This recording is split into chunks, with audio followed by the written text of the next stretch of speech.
Hey there, welcome or welcome back. I hope you're having a good day. If not, maybe I can help you have a better day tomorrow. In this video, I want to talk about simple mindsets, mindset shifts, habits, stuff that I try to live by daily that makes my day so much better.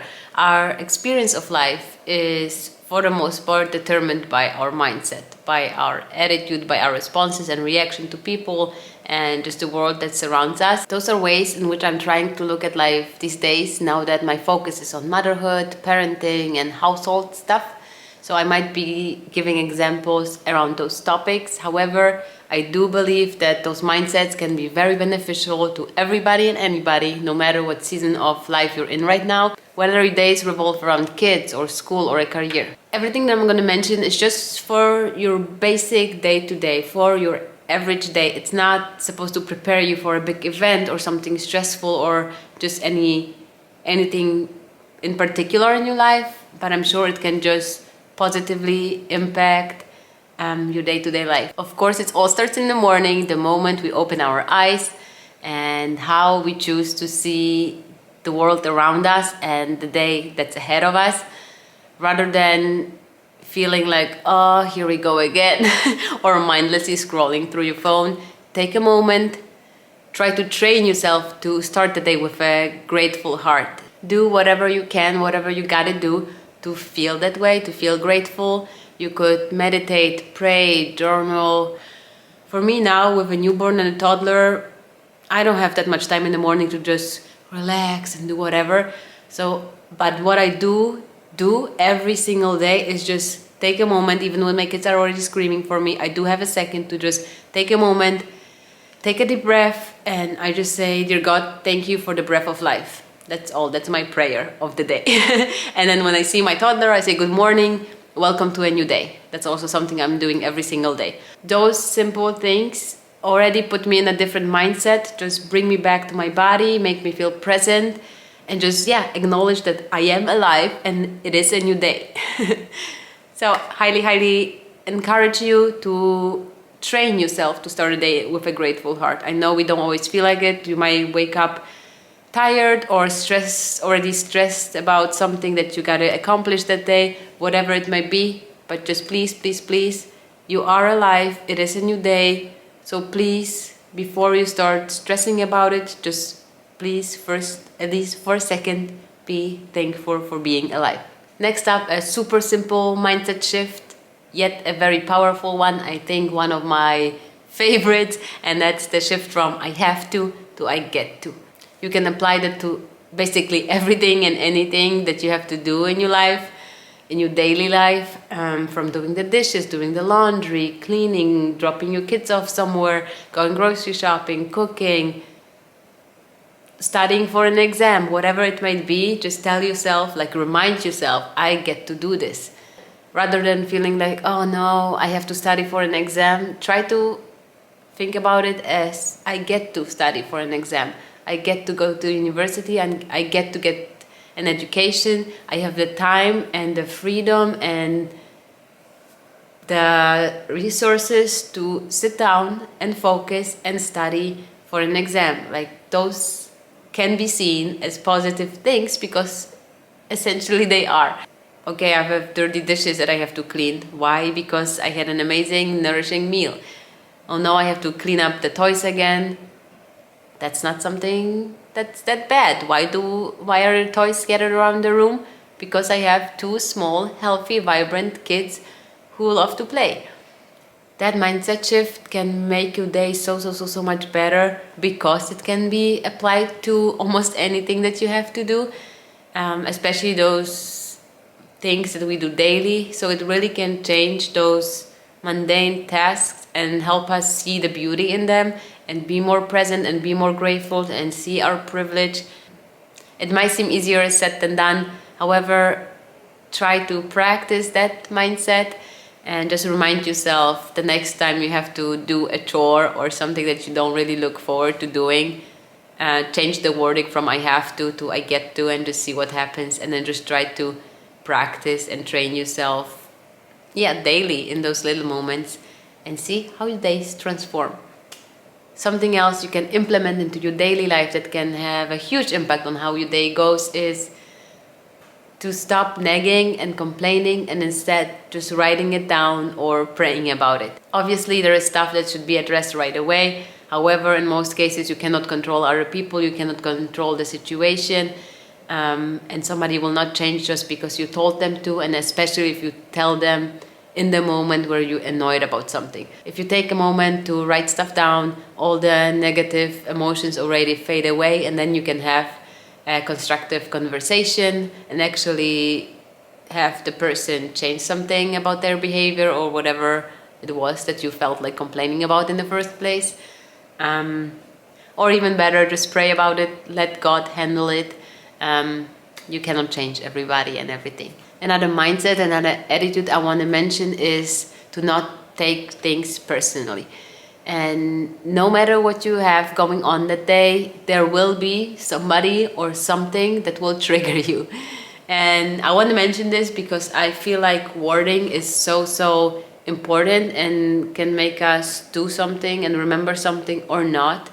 And for me, the concept of not taking stuff personally absolutely makes sense, and I know what is meant by that. However, in moments where I feel triggered, telling myself don't take it personally doesn't help me. Like, just doesn't help me. I cannot put that into action.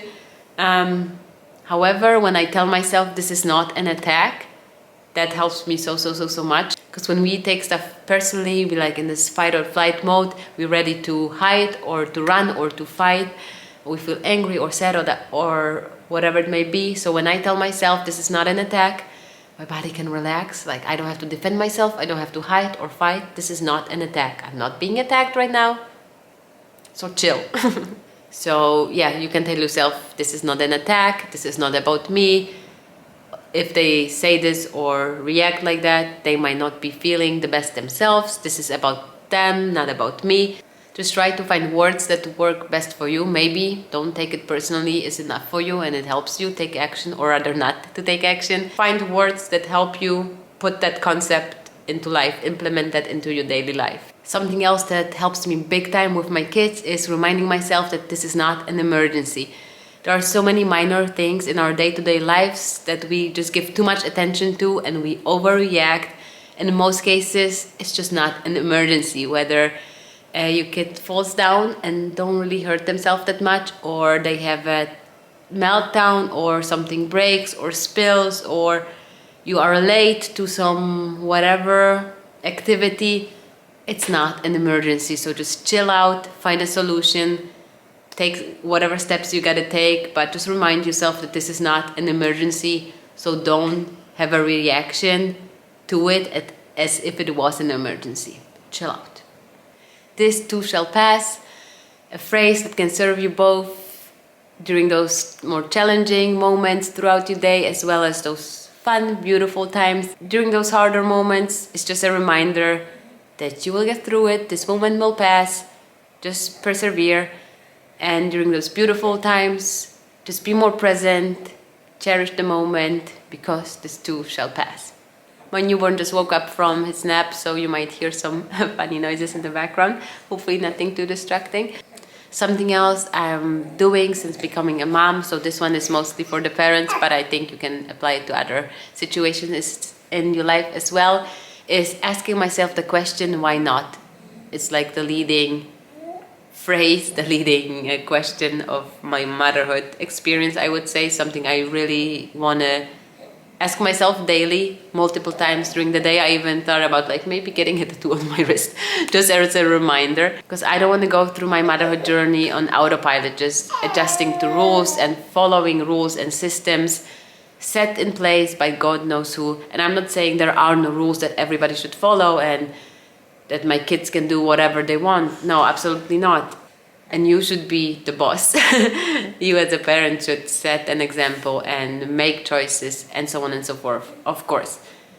However, kids have so many beautiful ideas and questions, and I don't want to miss out on them. I don't want to say no just because. Also, the other reason is growing up with parents who often either didn't give you an explanation for saying no, or making you do certain things, or the answer was because I said so. Why? Because I said so. And I don't want to do that. I always want to try to listen to my kids' thoughts and ideas and suggestions rather than disregarding them right away. And I think the days can be so much more fun. Next time your child is proposing something, just listen to them and ask yourself, why not? Why not have pancakes for dinner? Why not eat on a blanket in the living room and have a picnic there instead of eating at the dinner table? Just why not? Listen to their idea and ask yourself, why not? The next tip, habit I want to talk about has to do with goals, or rather to not obsess about details, but oh bless you, sweetie. I bless you. To not obsess about details, but to rather always have a bigger picture, a bigger goal in mind. Because you cannot plan every single part of your day, of your life, and that is especially true with small kids. So for example, set the goal of working out twice a week rather than on Monday and Wednesday. Because if you don't work out on Monday, you already feel like a failure and your day is ruined. But if you tell yourself, I want to work out twice a week, you have the whole week to do it. Of course, you can plan it for Monday, but without the pressure of it having to be done on Monday. You still have all the other days to get it done. Another example would be, for instance, how I apply it is to have a bigger goal, a priority when I do certain things with my kids. That could be going to the grocery store. When we walk to the grocery store, yes, I can hope for a nice walk in the sunshine when they listen to me and they calm and we pay attention to nature and we notice the flowers and the birds and we sing on the way and have beautiful conversations and they listen to me in the grocery store and we get all that we need and I even get to look around a little bit more. Yes, great. I can have that hope, but that cannot be my goal for going to the grocery store with small kids. So if my bigger goal is to just get the basics and come home safely, if I accomplish those two things, I'm happy. I can prepare as much as I want and I can feed my toddler, make sure he had a nap and a snack and went potty. But I don't know if he's not gonna find it super amusing to run away from me in the grocery store. Or if he's gonna have a temper tantrum, or if he's gonna fall down on the way to the store and bump his knee and cry all the way to the store, whatever it may be. So I don't want to ruin those little experiences for myself because I had this crazy goal of it going a certain way. So just letting go of control, of controlling every single detail, every single step. Be prepared, prepare as much as you can for a certain situation to go a certain way, but just let go of the control and have a bigger goal in mind. Like I said, something realistic, a big, general, realistic goal in mind. For me, just coming home safely is a goal I have when I go out with my kids. And then that's it, the day comes to an end. And whether we applied all those mindset shifts and habits and tips that I mentioned and they helped us have a pretty good day or not, or we didn't apply any of them, we can still do one more thing before we go to sleep, and that is to end our day with a grateful heart. For me, this is so important to do and remind myself of and just train myself to do, because no matter how accomplished I feel that day, whether my kids listen to me or not, whether I felt like I did a good job as a mom or not, or I wish I handled something differently, however your day went, if you get to tuck in your kids at night to bed, in a warm bed after they had a meal and they're clean and they're in their pajamas, in a warm bed, in a safe house, you got so much to be thankful for. And it just meant that you did something right, that your kids did something right, and the day went pretty okay after all. And it goes for everybody, whether you have kids or not. If you get to end your day in a safe space, in a warm bed, maybe you have your favorite snacks next to you, you have so much to be grateful for. You must have done something right to be in that position right now and be able to go to sleep, recharge, and hopefully wake up tomorrow morning with a grateful heart. So yeah, that's it. We went from the morning to the evening, and if you apply those mindsets, those mindset habits, shifts, tips throughout your day, I guarantee you, your days will be so much better. Of course, it's easier said than done. It does take practice, but with time we can change our mindsets and just live a fuller, happier life. I see you in the next one.